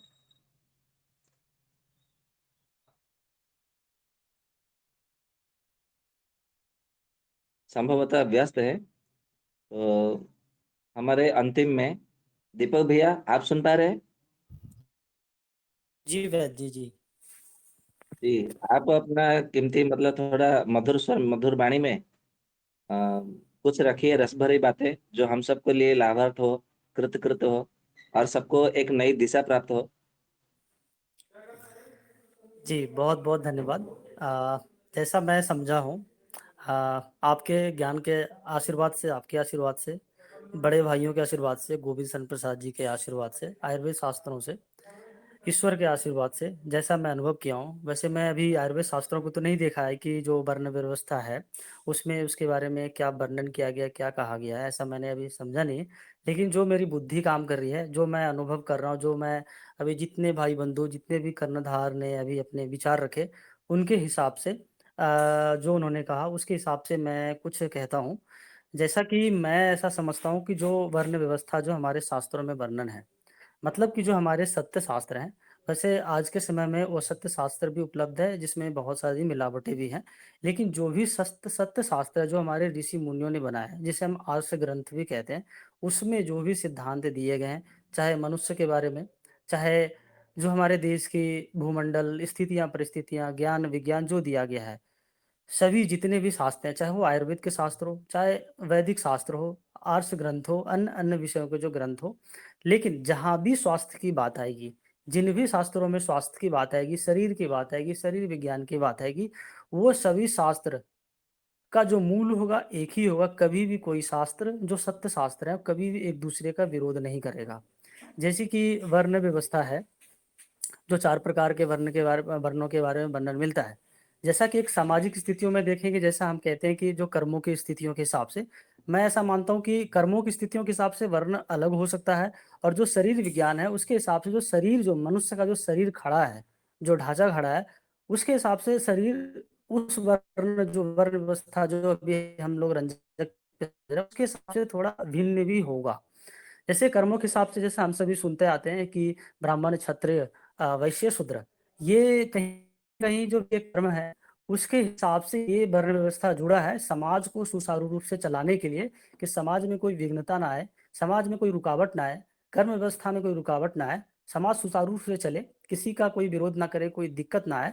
इसीलिए ऐसा शास्त्रों में मैंने सुना भी है कि मनुष्य, ईश्वर ने मनुष्य को, जो आत्मा है, जीवात्मा है, उसको उसके कर्म के लिए स्वतंत्रता दिया गया है। स्वतंत्रता दिया गया कि एक आत्मा कर्म जो है कि अपने स्वतंत्र रूप से कर्म कर सकता है। कर्म आप कुछ भी करिए, लेकिन जो फल का है उसका परिणाम ईश्वर देंगे।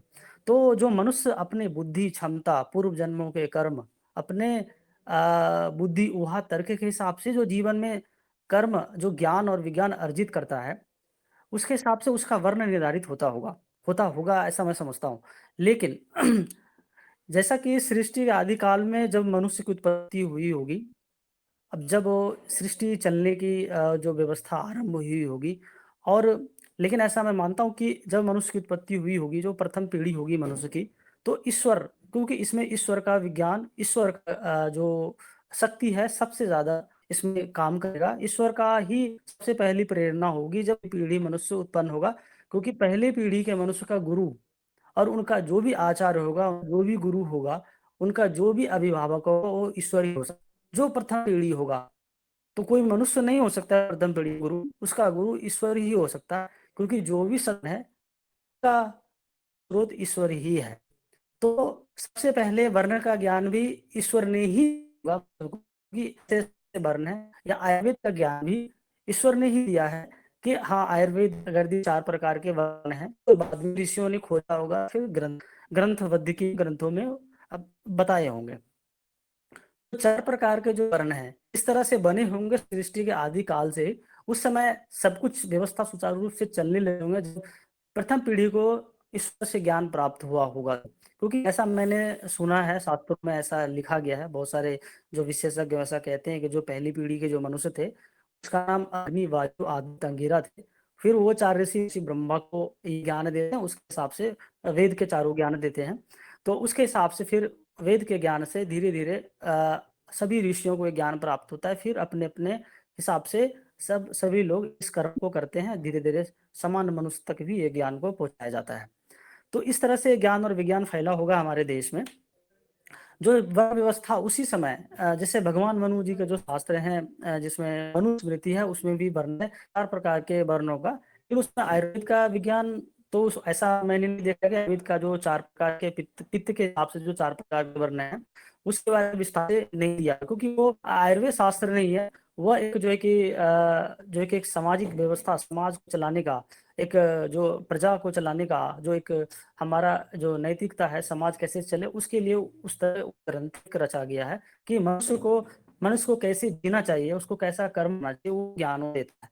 लेकिन मैंने जैसा कहा कि सभी शास्त्र जितने भी हैं सब में कहीं ना कहीं आयुर्वेद का ज्ञान बहुत सारे शास्त्रों में मिलता है। तो जहाँ आवश्यकता हो तो वहाँ पे वो दिया गया है।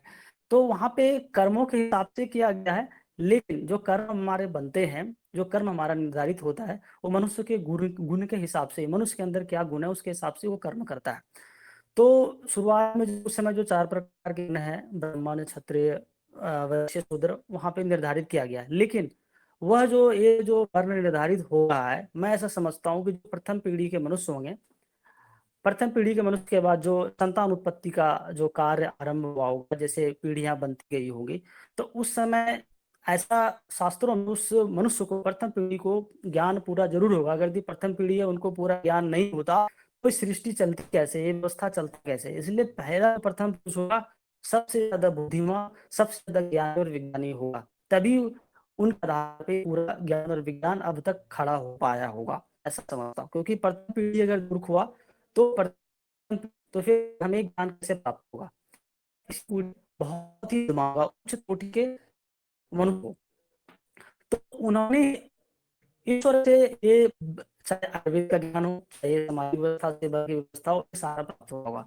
तो बाद में जब उसकी उत्पत्ति हुई, मतलब जो अन्य पीढ़ियां तैयार होने लगी, उनके बच्चे उनके पे, उसमें हमें लगता है जो आयुर्वेदाचार्य हमारे ऋषि मुनि से होने लगे होंगे, उन्होंने ऐसा निर्धारण किया होगा जब मनुष्य के रक्त को देखा होगा, जब आयुर्वेद शास्त्रों लिख रहे होंगे, जैसे महर्षि चरक है, महर्षि चरक के गुरु जो भी इस गुरु हमारे आयुर्वेद जो महान ऋषि हुए, तो उन्हें हो सकता है योग समाधि अवस्था में जा करके मनुष्य के रक्त को जब समझा होगा तो उसमें ऐसा पाया होगा कि ये 4 प्रकार के रक्तों का विभाग हो रहा है, 4 कैटेगरी प्राप्त हो रहा है, 4 प्रकार के गुण रक्त के प्राप्त। जैसे कि हम लोग कहते हैं सप्त धातु, सभी धातुओं के अलग अलग गुण हैं। प्रकार जैसे हमारे दोष है वात पित्त कफ, कैसे हमारे ऋषियों ने वात पित्त कफ खोजा होगा, शरीर में तरह के ही दोष मिलते हैं। तो उस हमारे ऋषियों ने योग समाधि अवस्था में जा करके मनुष्य के रक्त को देखा होगा, तो 4 प्रकार के ही रक्त पाया जा रहा होगा। इसे वहां से फिर उन्होंने ये अलग, फिर उसके बाद इस एक रक्त है, तो पहले जो मनुष्य है उसके अंदर क्या गुण कर्म दिखता है। पहला जो रक्त है, दूसरा रक्त है, तीसरा रक्त जो हिस्सा है, 4 प्रकार के रक्त जो मिल रहा है, तो सभी उस विशेष प्रकार के रक्त में मनुष्य कैसा व्यवहार करता है, कैसा उसके अंदर गुण उत्पन्न होता है, कैसा होता है, कैसी उसकी बुद्धि होती है, ये सब निर्धारण होता होगा। तो इसके हिसाब से फिर मनुष्य का फिर जो व्यवहारिक जीवन है, जिसमें ब्राह्मण, क्षत्रिय, वैश्य, शूद्र निर्धारण हुआ होगा, क्योंकि मनुष्य का शरीर ही उसके कर्म को, तो शरीर में गुण और विशेषता है वो देखना होगा। इसके हिसाब से फिर ब्राह्मण, क्षत्रिय, शूद्र, वैश्य बनना होगा। ये जरूर है मनुष्य के जो बीज हैं, वीर्य हैं, इसमें भी उनका भूमिका होगी, ऐसा मैं समझता हूँ। इस प्रकार से ही मुझे लगता है कि वर्णों की व्यवस्था जिसमें कि सभी सामंजस्य है, इसमें आयुर्वेद का भी योगदान है, जो हमारे समाज व्यवस्था है, जो हमारे ऋषियों ने जीने का तरीका बताया गया, उसका भी योगदान होगा। सबका योगदान होगा, जिसके सभी का मिला करके एक ये व्यवस्था बनाई होगी, जिसमें जो 4 प्रकार के वर्ण हैं। हम शरीर विज्ञान से देखेंगे तो रंजन से समझे, सामाजिक दृष्टि से देखें तो जो हमारे कर्म है, जो मनुष्य कर्म भी उसका परिचय होता है, जिसमें कि ब्राह्मण, क्षत्रिय, शूद्र ये बताते हैं कि जिस चीज का जो विशेष वो होगा वो उस हिसाब से अपने आप को समझे। जैसे एक आयुर्वेद सूर्य की परिभाषा पूछे तो होगा, लेकिन एक कोई मतलब जो कोई अंतरिक्ष समझने वाले कोई वैज्ञानिक हो, कहने का तरीका अलग होगा। ठीक है, कोई अगर दार्शनिक हो तो उसको वो सूर्य की परिभाषा कुछ और तरीके से, लेकिन सब मूल जो चीज होगा एक ही निकलेगा। यही है कि जो वर्ण है, सबका कहने का तरीका ऋषियों के विचारों होगा, लेकिन सबका मूल एक पर सब एक दूसरे से सामंजस्य बैठाते हैं। यही हमारे हमारे देश के ऋषियों के ज्ञान और विज्ञान की महत्ता है, शास्त्रों की महत्ता है कि कभी भी शास्त्र एक दूसरे का विरोध नहीं करता, सबका मूल एक ही निकलता है। तो मैंने थोड़ा ज़्यादा समय लिया और मैं कहने का प्रयास किया, तो बस जी मेरा ही विचार था, तो आप इस पे आप आगे बताएं। नमस्ते। बहुत बहुत धन्यवाद। आपने वैदिक रीति से उपनिषद, दर्शन, संहिता, शास्त्र आदि के आधार पर आपने जो विचार प्रकट किया है, उसके लिए हम हृदय से धन्यवाद करते हैं। और अंत में आज तो समय हो गया है, परंतु मैं हमारे सबके जो सारथी है हरजिंदर भैया, उनसे 2 शब्द उनके मुंह से सुनना चाहता हूँ, श्रीमुख से। हरजिंदर भैया सुन पा रहे तो आप भी अपना 2 शब्द रख लीजिए। सुन पा रहे हैं हरजिंदर भैया?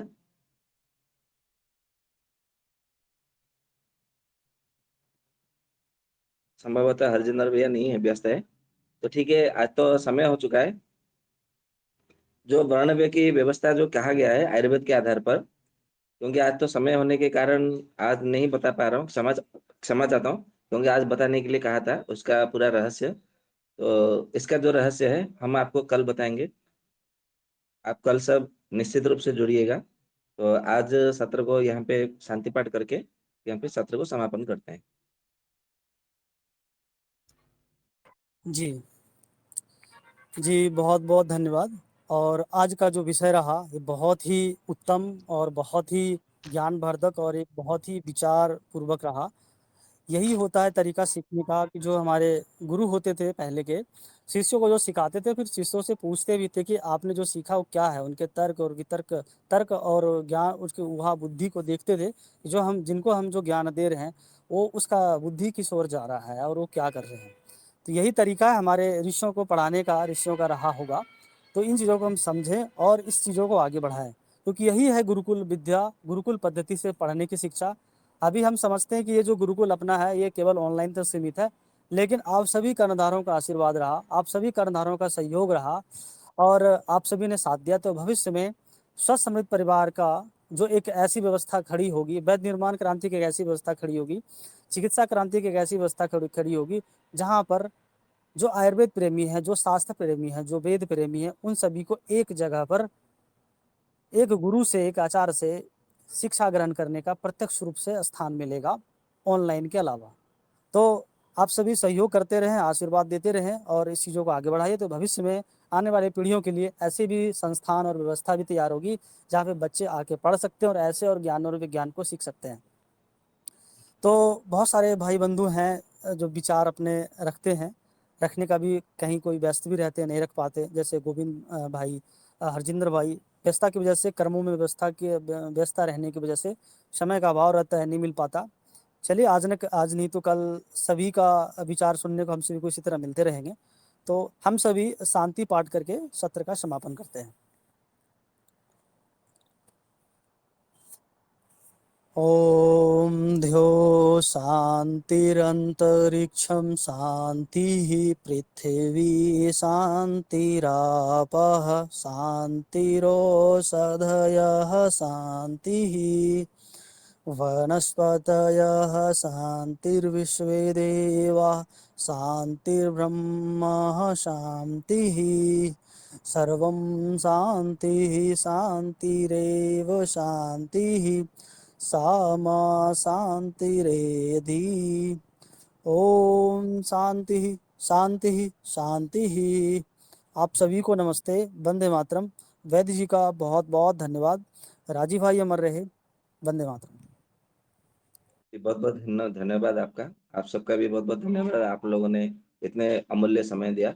भगवान धन्वंतरी आप सब उत्तम स्वास्थ्य निरोगता प्रदान करें, उत्तम बुद्धि प्रदान करें, जिससे कि आप संसार भर में सर्वश्रेष्ठ वैद्य के रूप में परिगणित हो। इतना कह करके मैं अपने आप को आपसे विदा लेता हूँ। वंदे मातरम। राम राम। शुभ रात्रि। वंदे मातरम।